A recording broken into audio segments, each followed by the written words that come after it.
नमस्कार, स्वागत है आप सभी का न्यूज 18 मध्य प्रदेश छत्तीसगढ़ देख रहे हैं आप। मैं हूं अपर्णा मौजम। केंद्रीय मंत्री किरेन रिजिजू ने आज लोकसभा में वक्फ संशोधन बिल पेश किया। उनके बिल पेश करते ही संसद में हंगामा होने लगा। इस बिल का कांग्रेस, एसपी, एनसीपी, शरद पवार, एआईएमआईएम, सीपीआईएम, आईयूएमएल, डीएमके और आरएसपी ने मिलकर विरोध किया। कांग्रेस के सांसद केसी वेणुगोपाल राव ने कहा सरकार कम्युनिटीज के बीच में विवाद पैदा करना चाहती है। एसपी के सांसद मोहिबुल्ला बोले कि वक्फ संशोधन बिल मुसलमानों के हकों के खिलाफ है। ये बिल मजहब में दखल अंदाजी है। वहीं अखिलेश यादव ने सदन में कहा कि यह बिल संविधान के खिलाफ है। वक्फ अधिनियम 1995 में संशोधन बिल पास होने के बाद वक्फ बोर्ड किसी भी संपत्ति को अपना नहीं बता सकेगा। अभी वक्फ के पास किसी भी जमीन को अपनी संपत्ति घोषित करने की शक्ति है। जमीन पर दावे से पहले उसका वेरिफिकेशन करना होगा। इससे बोर्ड की मनमानी पर रोक लगेगी। कितने कोर्ट में पेंडिंग है उतना अभी बताऊंगा। सर दूसरा इन्होंने संविधान का हवाला दिया। सर इन्होंने संविधान का बार बार हवाला दिया। हमारा देश के अंदर में कोई भी कानून, कोई भी स्पेशल लॉ, सुपर लॉ नहीं हो सकते हैं। संविधान से ऊपर कोई कानून नहीं हो सकते हैं। लेकिन आप सर इसमें प्रावधान देखिए, इस 1995 का वक्फ एक्ट में ऐसा प्रावधान है जिसका वहीं सदन में अखिलेश यादव ने बिल को लेकर सरकार पर तीखे वार किए। अखिलेश यादव ने इस बिल को संविधान के खिलाफ बताया। तो इसी बीच अमित शाह ने अखिलेश यादव को दिया करारा जवाब।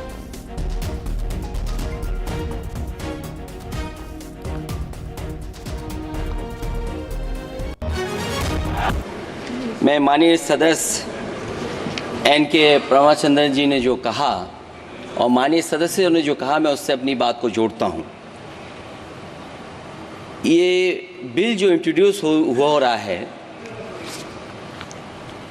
ये अध्यक्ष महोदय बहुत सोची समझी राजनीति के तहत हो रहा है। अध्यक्ष महोदय जब लोकतांत्रिक तरीके से चुने जाने की पहले से प्रक्रिया है तो उसको नॉमिनेट क्यों किया जा रहा है? वहीं जहां अन्य धार्मिक जो मसले हैं, बॉडीज़ हैं,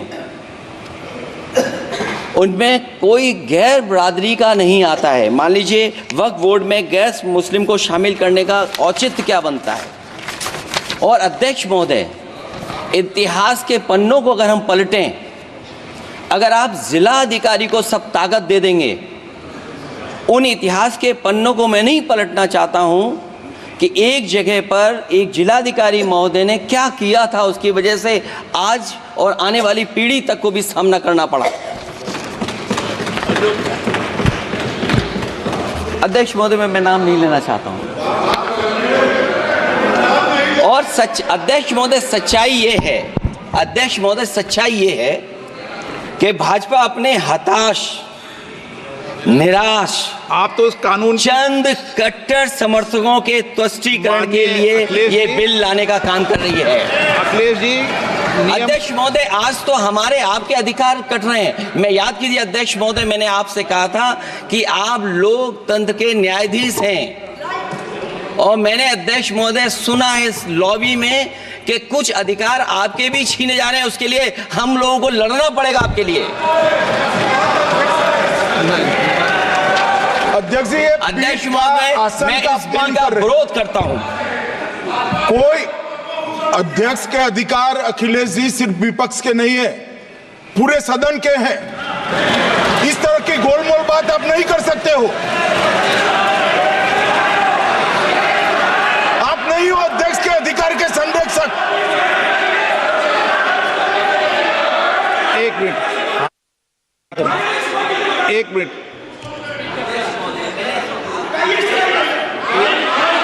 एक मिनट प्लीज।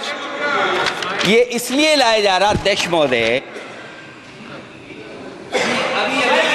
अभी हारे हैं अध्यक्ष महोदय, अभी हारे हैं। नो। और दरअसल ये चाहते हैं नो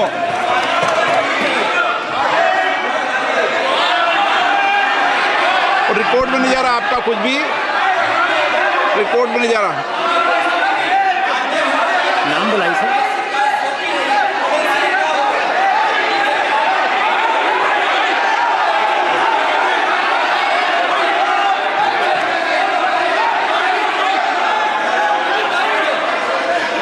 बैठिए बैठिए। माननीय सदस्यगण, वहीं बांग्लादेश और भारत की सीमा से बड़ी संख्या में बांग्लादेश से भागकर भारत की सीमा पर अल्पसंख्यक पहुंचे हैं। भारत बांग्लादेश बॉर्डर के 3 पोस्ट पर बांग्लादेशी अल्पसंख्यक नागरिकों की भारी भीड़ जमा है, जिनकी तादाद 500 के आसपास है। जिन 3 पोस्ट पर यह भीड़ जमा हुई है उनमें सिलीगुड़ी, किशनगंज और मुकेश पोस्ट शामिल है। बीएसएफ लोगों को अंदर घुसने से रोके हुए है। बीएसएफ और बॉर्डर गार्ड बांग्लादेश के कमांडर लेवल के अधिकारी इस व्यवस्था को बनाए रखने के लिए आपस में संवाद भी कर रहे हैं। तस्वीरों में भी आप देख सकते हैं, सिर्फ जिनके पास लीगल कानूनी दस्तावेज है उन्हें ही इंटीग्रेटेड चेक पोस्ट के जरिए भारतीय सीमा में दाखिल होने की अनुमति है, जहां से नियमित व्यापार भी शुरू हो गया है। वहीं जलपाईगुड़ी जिले के दक्षिण बेरुबारी इलाके में कांटेदार बाढ़ नहीं होने की वजह से वहां खेतों में बांग्लादेशी परिवार आकर खड़े हो गए हैं, जिन्हें 0 पॉइंट पर रोककर रखा गया है।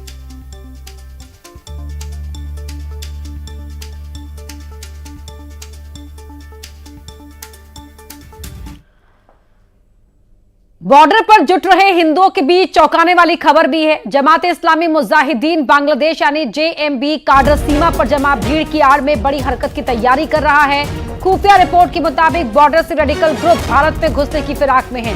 सुरक्षा एजेंसियों को इसके इनपुट मिले हैं और कहा जा रहा है कि भारतीय सुरक्षा बलों पर जमात के काडर हमला कर सकते हैं। इसके अलावा इनपुट है कि जेल से भागे आतंकी भी भारतीय सीमा में घुसपैठ की कोशिश कर सकते हैं। इनपुट के बाद इस वक्त भारत बांग्लादेश बॉर्डर पर सुरक्षा एजेंसियां हाई अलर्ट पर हैं और बॉर्डर पर अतिरिक्त चौकसी भी बरती जा रही है। तो बांग्लादेश बॉर्डर पर इस वक्त कैसे हालात हैं, घुसपैठ रोकने को लेकर सुरक्षा बलों की तैयारी कैसी है, सीधे आपको दिखाते हैं ग्राउंड जीरो से रिपोर्ट। देश में किस तरीके से तनाव जारी है, इन सब के बीच में न्यूज 18 इंडिया, देश का ऐसा पहला चैनल जो आपको लेकर आया है उस नदी के किनारे जो नदी भारत और बांग्लादेश की सीमा को बांटती है, यानी कि पद्मा नदी है। और मेरी मौजूदगी देखिए उसी पद्मा नदी में है। अब मेरे नाविक हैं, उन्होंने नाव को बंद कर दिया है क्योंकि ये वो यहाँ से मोड़ लोगे। हाँ, ये भारत है, जितने में उनकी नाव आपको दिखाई दे रही है, ये जितना एरिया आपको दिखाई दे रहा है, वो लोग दिखाई दे रहे हैं, निजाम दिखाइए जरा, ये जो लोग दिखाई दे रहे हैं ना वहां जूट के ये खेती करते हुए, वहीं तक भारत की सीमा है। और वो फ्लैग दिखाइए जरा, वहां से ये जो ये हिस्सा बढ़ गया ना, ये 2 फ्लैग आपको दिखाई दे रहे हैं, ये बांग्लादेश की सीमा जो है शुरू हो गई। इसीलिए मेरे नाविक ने यहीं से नाव को अपनी मोड़ लिया। जरा इधर आइए भैया, थोड़ी सी आपसे बात करते हैं। तो ये पद्मा रिवर जो भारत और बांग्लादेश को बांटती है, थोड़ा सा आगे जाएगी तो ये भारत, इधर हो जाइए, गिर जाएंगे आप। और कैसे पता चलता है ये भारत और बांग्लादेश की सीमा है? इसका पकड़े, मैं पकड़ूं? हाँ, सीमांत है। इधर हमारा जो झंडा है, हाँ, ये झंडा का ऊपर वो नीला वाला झंडा, नील वाला झंडा वाला उधर बांग्लादेश है। हाँ, और इसका हमारा इंडिया है। कभी ऐसा हुआ है उधर की तरफ पहुंच गए हो या पता रहता है कि इधर? हाँ, पता लगता है, पता रहता हमारा है। जमीन का वो इंडिया का उधर है, इंडिया का इधर है, हाँ, वो साइड में पूरा बांग्लादेश है। अच्छा, यहीं तक ये आने की इनको अनुमति है। मैं यहाँ से वापस जा रही हूँ। पद्मा नदी जो गंगा से ही निकली हुई एक नदी है, जब वो भारत में होती है तो हुगली होती है, और जब वो बांग्लादेश की तरफ बढ़ रही है तो इसे पद्मा नदी कहा जाता है। लेकिन सुरक्षा व्यवस्था पूरी तरीके से चाक चौबंद है। नाविक हो, हम हो या आम आदमी हो, सभी की एंट्री की जा रही है, रजिस्ट्री की जा रही है। बीएसएफ लगातार निगरानी कर रही है। थोड़ा घूमिए निजाम, और अगर बीएसएफ का वो पॉइंट दिखा पाएंगे तो दिखाइए जरा। वो बीएसएफ का पॉइंट है और वो सारी हमारी नाव है। देखिए ये सारी की सारी हमारी नाव है जिन पर आप भारत का झंडा देख पा रहे होंगे। और ये अब मैं भारत की तरफ बढ़ रही हूँ। फिर से घूमिए निजाम थोड़ा सा। मेरे पीछे वो बांग्लादेश का हिस्सा हो गया, आप देखेंगे मैं बांग्लादेश का वो हिस्सा पीछे छोड़ आई हूँ। अब ये मैं भारत की तरफ बढ़ रही हूँ। तो बांग्लादेश में इस वक्त जो भी हालात बने हुए हैं उनके पीछे 2 बेगमों यानी शेख हसीना और खालिदा जिया के बीच की बगावत की कहानी है। और इसी कहानी की वजह से ही बांग्लादेश की सड़कें अराजकता की आग से धधक उठी।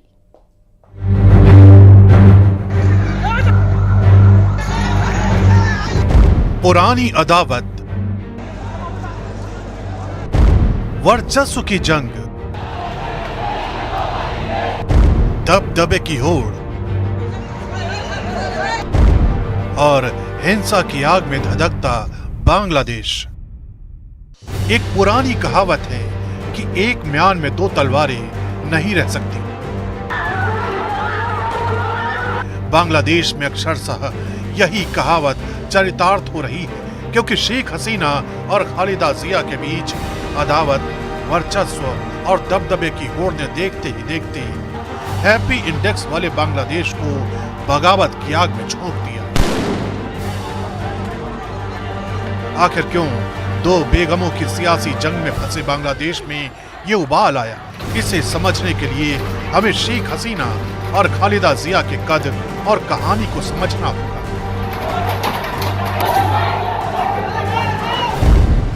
दरअसल ये दोनों बांग्लादेश की राजनीति के दो बड़े और प्रमुख चेहरे हैं। बांग्लादेश अवामी लीग के शेख हसीना और बांग्लादेश नेशनलिस्ट पार्टी की खालिदा जिया।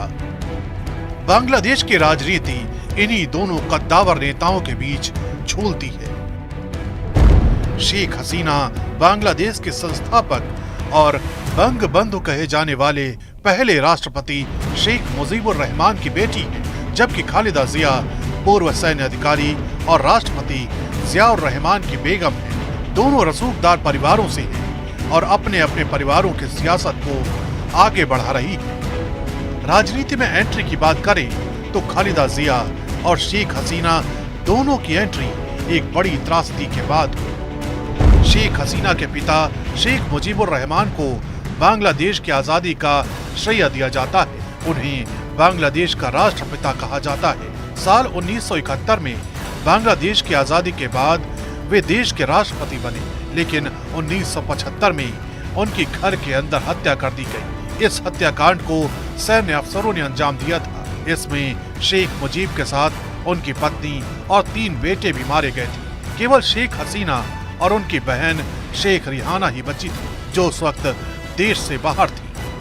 कुछ ऐसी ही कहानी खालिदा जिया के साथ भी जुड़ी।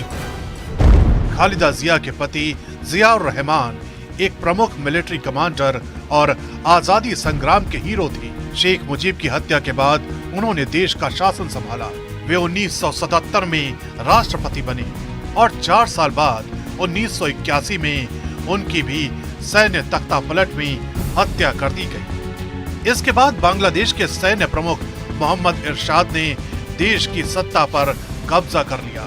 इरशाद को हटाने के लिए हसीना और जिया दोनों साथ आई और जीत भी हासिल की, लेकिन इरशाद के हटने के बाद वे दोनों एक दूसरे के खिलाफ हो गए। बांग्लादेश के पहले सैन्य तानाशाह जियाउर रहमान की पत्नी खालिदा जिया जब 1991 में पहली बार सत्ता में आई तो उनके ऊपर शेख हसीना की अवामी लीग के खिलाफ राजनीतिक प्रतिशोध के चलते कार्रवाई करने का आरोप लगा। बाद में जब हसीना की सरकार आई तो उनके ऊपर भी खालिदा जिया की पार्टी बीएनपी के ऊपर ऐसी ही कार्रवाई का आरोप लगा।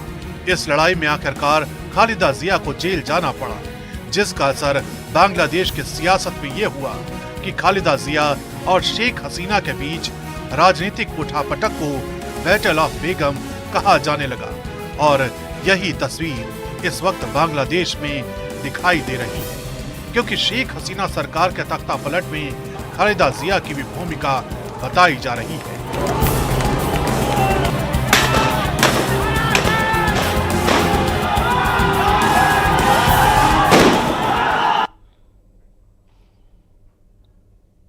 बांग्लादेश हिंसा में सैकड़ों लोगों को अपनी जान गंवानी पड़ी। अल्पसंख्यकों को टारगेट किया गया। शेख हसीना को पद ही नहीं बल्कि अपना देश तक छोड़ना पड़ा। सवाल यह है कि हिंसा और तख्तापलट की साजिश के पीछे है कौन?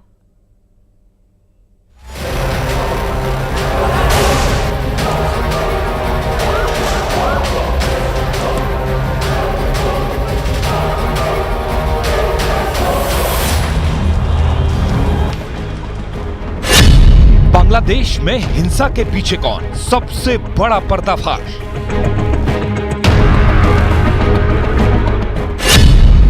बांग्लादेश में तख्तापलट साजिश का मास्टरमाइंड कौन?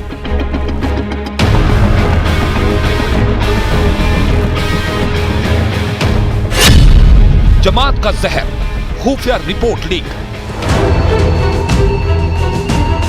बांग्लादेश हिंसा में सैकड़ों लोगों को अपनी जान गंवानी पड़ी।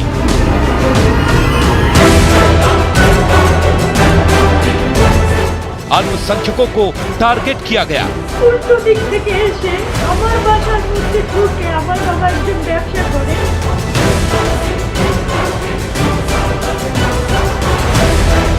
शेख हसीना को अपना पद छोड़ना पड़ा और बांग्लादेश छोड़कर भारत आना पड़ा।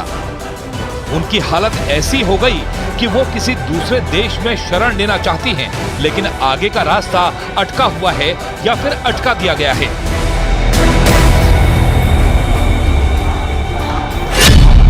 सवाल है, हिंसा और तख्ता पलट के साजिश के पीछे कौन है?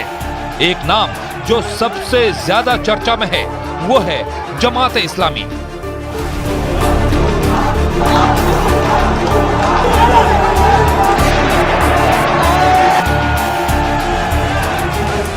दावा किया जा रहा है कि बांग्लादेश के कट्टरपंथी संगठन जमात इस्लामी ने ही बांग्लादेश में चल रहे प्रदर्शन को हिंसा के मुहाने तक पहुंचाया और उसी संगठन ने अपनी स्टूडेंट विंग के जरिए इस साजिश को अंजाम दिया। जमात इस्लामी का स्टूडेंट विंग इस्लामी छात्र शिविर 5 साल में इतना बड़ा हो गया कि इसमें काडर की संख्या 5000 से 1 लाख तक पहुंच गई। यही नहीं, इस्लामी छात्र शिविर के अध्यक्ष और पूर्व अध्यक्ष पूरे ढाका में पिछले 3 साल से एक्टिव दिखे। जमात इस्लामी अपनी छात्र इकाई के जरिए मजबूत होता गया और दावा किया गया कि इस छात्र इकाई ने ही यूनिवर्सिटी और कॉलेज के छात्रों को प्रदर्शन के दौरान हिंसा के लिए भड़काया।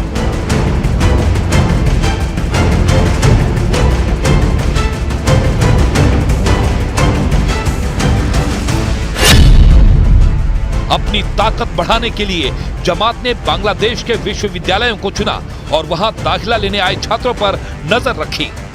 पिछले 10 साल में अपनी छात्र इकाई के जरिए जमात हर यूनिवर्सिटी तक पहुंचा और अपने कैडर को मजबूत करता रहा। 2023 में जमात ने स्टूडेंट विंग का ऐसा कैडर तैयार किया कि सीधे तौर पर सरकार के खिलाफ खड़ा हो सके और यहीं से शेख हसीना सरकार के खिलाफ विरोध की आग लगाई गई, जिसका नतीजा हिंसा, हत्या और तख्ता पलट के रूप में सामने आया। माना जाता है कि बांग्लादेश को हिंसा की आग में झोंकने में जमात इस्लामी की ही अहम भूमिका है।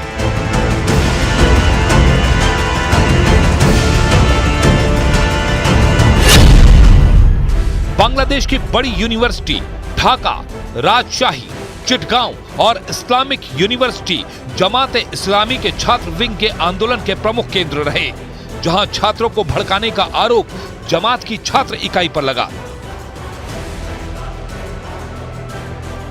बांग्लादेश में हिंसा को भड़काने का आरोप जमात इस्लामी पर यूं ही नहीं लगा। बांग्लादेश में हिंसा के दौरान एक चेहरा नूरुल इस्लाम काफी चर्चा में रहा। वो जमात की छात्र इकाई का पूर्व सदस्य है, जिसके संबंध जमात के नेताओं से मजबूत माने जाते हैं। वो न सिर्फ भारत विरोधी प्रदर्शन में शामिल रहा, बल्कि शेख हसीना के खिलाफ हुए प्रदर्शन से भी जुड़ा रहा। और माना जाता है कि इस हिंसा और बांग्लादेश में तख्तापलट का सबसे ज्यादा फायदा जमात और वहां की विपक्षी पार्टी बांग्लादेशी नेशनल पार्टी को हुआ। हिंसा के बाद इन दोनों के नेता जेल से रिहा होने लगे और बांग्लादेश की राजनीति में उनका दबदबा बढ़ गया।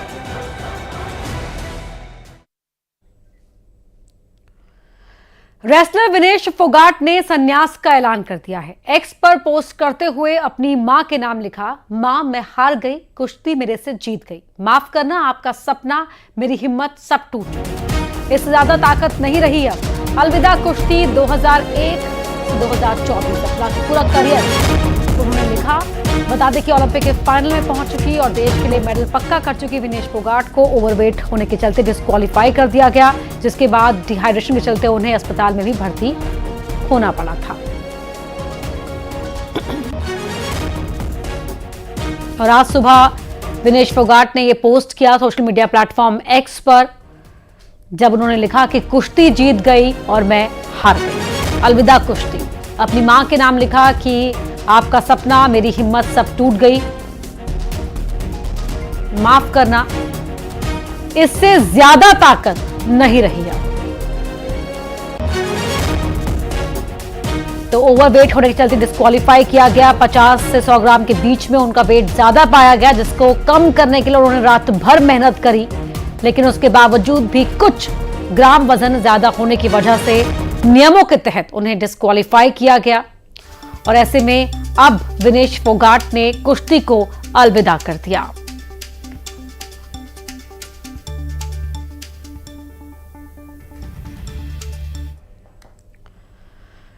वहीं विनेश फोगाट ने CAS यानी खेल पंचायत न्यायालय में अपील की है। उन्होंने खुद को अयोग्य करार दिए जाने के खिलाफ अपील की है। विनेश ने कहा कि उन्हें सिल्वर मेडल दिया जाए। इस अपील पर CAS की तरफ से आज किसी भी वक्त फैसला आ सकता है। अगर CAS विनेश के पक्ष में फैसला सुनाता है तो इंटरनेशनल ओलंपिक्स कमेटी को विनेश फोगाट को सिल्वर मेडल देना होगा।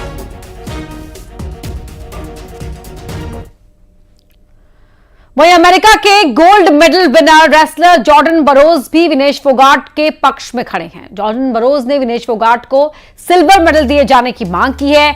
जॉर्डन ने सोशल मीडिया प्लेटफॉर्म पर 2 पोस्ट किए। पहले पोस्ट में लिखा कि विनेश को सिल्वर मेडल दो, और दूसरे पोस्ट में यूनाइटेड वर्ल्ड रेसलिंग यानी UWW के नियम तुरंत ही बदलने की मांग की है।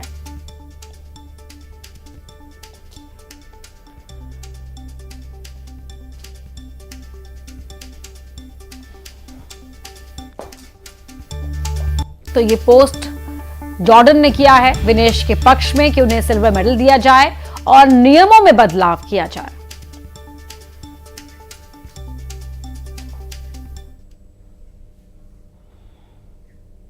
और अब देखते हैं टॉप 20।